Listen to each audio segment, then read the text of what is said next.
aspect needs a multi-pronged approach. I missed some of the slides that Abhilasha showed, and thank you so much. But yes, the numbers are increasing, and we all know that many cases go unregistered, so one really doesn't know how many cases actually are happening.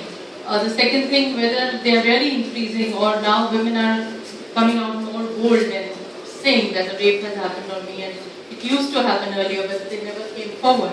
And the kind of support that the society is giving them, I think, is a positive step. Of course, in this multi-pronged approach, there have to be strict laws, as per Yechuri ji just said. There has to be a fear of law, there has to be a deterrent.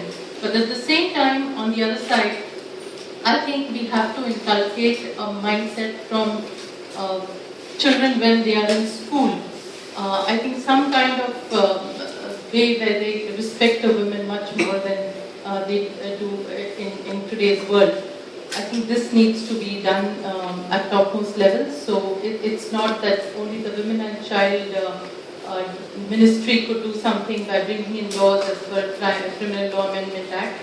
It needs a multi-pronged approach where psychologists, sociologists, people like you who are experts actually give us inputs, probably give others inputs, and we try to address this issue at the grassroots. And only if mindsets change, then probably we'll see a change of this scenario. Otherwise, probably we'll be seeing more and more cases.